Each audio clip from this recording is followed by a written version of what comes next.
Hello friends, welcome to केसो psychology classes.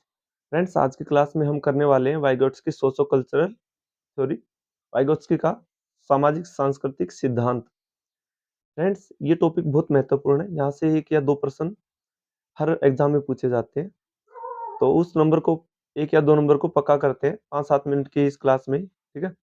और इसके बाद आप जो भी क्वेश्चन आएंगे उनको सोल्व करेंगे तो आप आसानी से सोल्व कर पाओगे, ठीक है। तो हम शुरू करते हैं वाइगोट्स्की के सामाजिक सांस्कृतिक सिद्धांत को। वाइगोत्स्की का सामाजिक सांस्कृतिक सिद्धांत।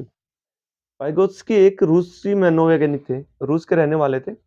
वाइगोत्स्की के अनुसार बच्चा अपने समाज और संस्कृति में रहकर अनुकरण करके सीखता है। बच्चा समाज और संस्कृति में अंत्यक्रिया करता है, मतलब उनसे अनुकरण करके सीख लेता है। वाइगोत्स्की के अनुसार बालक में पहले विचार आते हैं और बाद में भाषा, मतलब पहले थॉट का डेवलपमेंट होता है, बाद में लैंग्वेज डेवलपमेंट होता है, ठीक है।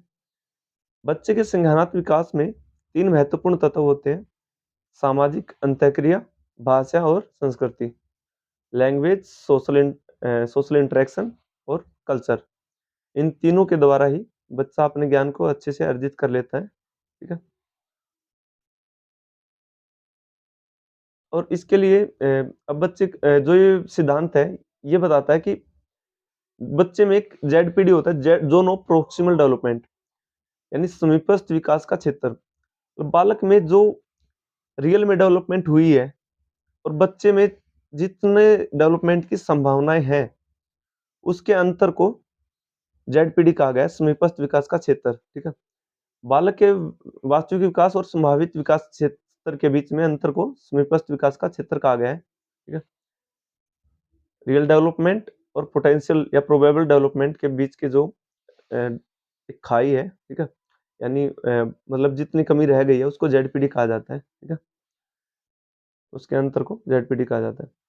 अब है ना, आता है स्कैप होल्डिंग। स्कैप होल्डिंग क्या होती है?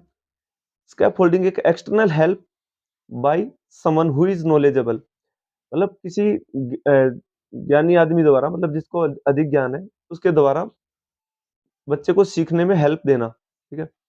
वो रोल किसी टीचर का भी हो सकता है, एल्डर्स का हो सकता है, ठीक है, पेरेंट्स का भी हो सकता है, ठीक है।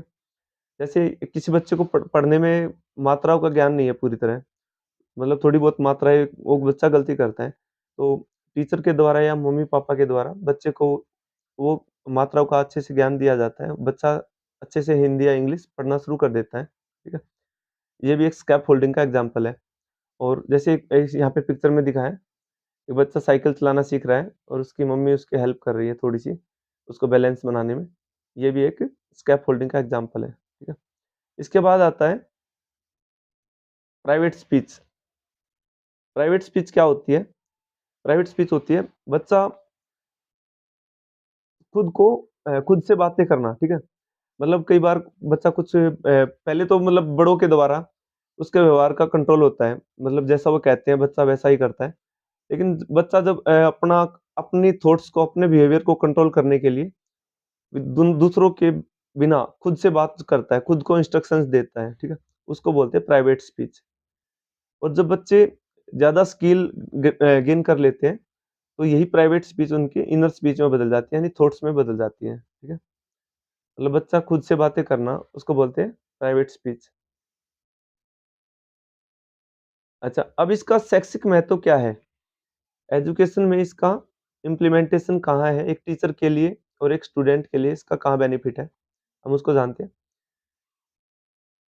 एक शिक्षक को यह जानने की अनुमति देता है कि एक छात्र मध्यस्थ के उपयोग के माध्यम से क्या हासिल करने में सक्षम है, मतलब एक्सटर्नल हेल्प के द्वारा बच्चा कितना और गेन कर सकता है।